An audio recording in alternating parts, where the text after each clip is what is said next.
It's easy to say, there's political violence coming from both sides. But when you think about the political violence that we've had in the past few years in this country, there's one side that overwhelmingly has it. The rioting, burning, looting that happened in the wake of the George Floyd killing. The protests that came out of Ferguson. We can lump them together and say the BLM riots, right? The two attempts on Donald Trump's life. And now the shooting of Charlie Kirk. The stabbing in the subway. I forgot about that one, but yeah, earlier this week. The majority of these of the political violence here lately has been coming from the left. And I don't mean to implicate everyone who identifies as left-leaning, right? This is a radical subsection of the left that is getting louder and bigger and more prevalent. A YouGov poll was done yesterday, I believe it was yesterday, where they talked about, is it ever appropriate to gloat over the death of a political rival, essentially. And nearly 80% of Republicans said no, never. Only about 30% of Democrats said no, never. That's a huge disparity. And when you see a stat like that, you saw the clip of Chris Cuomo that went super viral where he was talking to, who's that guy? Conservative guy that does a ton of clickbait, like really annoying short videos. Benny Johnson. Anyway, he's talking to him and he said something along the lines of, "You're not a victim. You guys, dish it out as well as you take it. You give as good as you get." He was forced to later apologize for those comments, but that, it's almost useless to have them apologize for the comments because they said what they meant. And the apology is just, pressure from up above telling them, stop.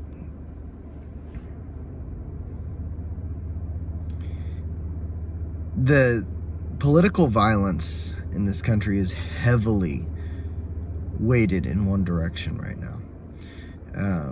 That doesn't necessarily indicate that, one side of the aisle is correct or incorrect in, what they're saying on any specific issue. But what it does imply is that the method by which the left is going about this is completely wrong. If you're someone on the left who, is a reasonable person who does not approve of this kind of political violence, you're,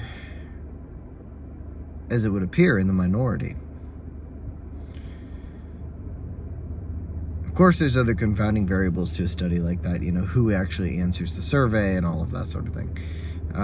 But among younger people on the left, it's amazing how many are just okay with this. About 10 years ago, I would have called myself a liberal.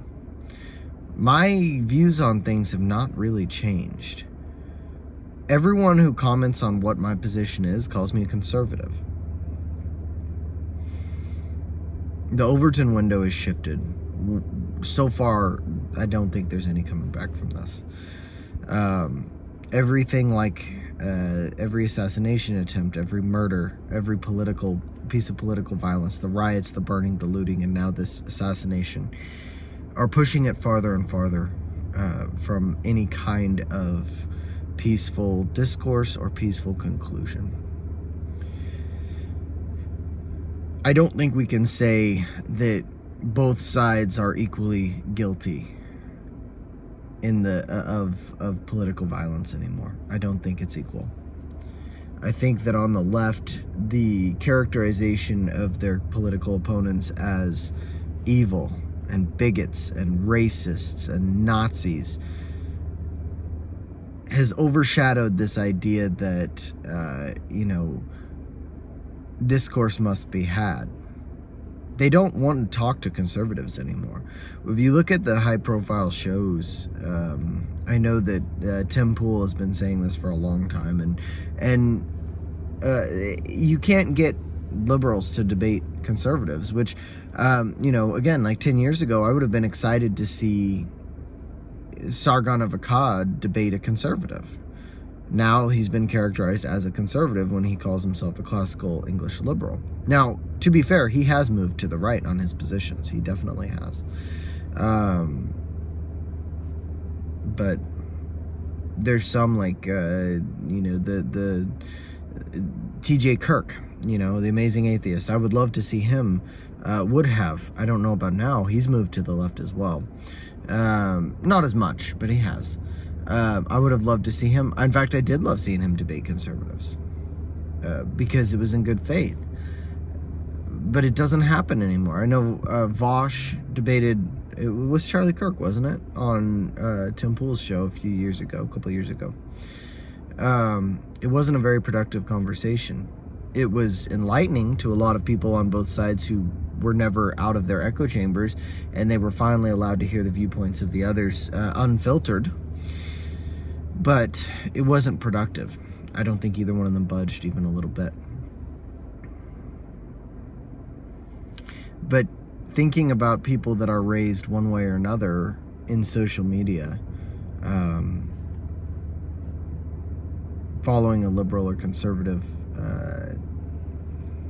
group of influencers, they're probably going to grow up to think that everyone on the other side is just as radical as influencers are, who are looking for clicks, and are going to grow up thinking that they're evil. And I think this is what happened with this shooter, 22 years old. His dad turned him in, crazy, but 22 years old, grew up in a house where they disparaged people like Charlie Kirk. Obviously went down too much of an internet rabbit hole with his strange reference to furry porn. Was at least connected to Antifa. I don't know if he was a member, but the Bella Ciao song that's Antifa. But I don't think it's both sides anymore. I think one side has more of a proclivity to violence than the other. And I don't say that as if, we should change, the people on the right, rather, should change and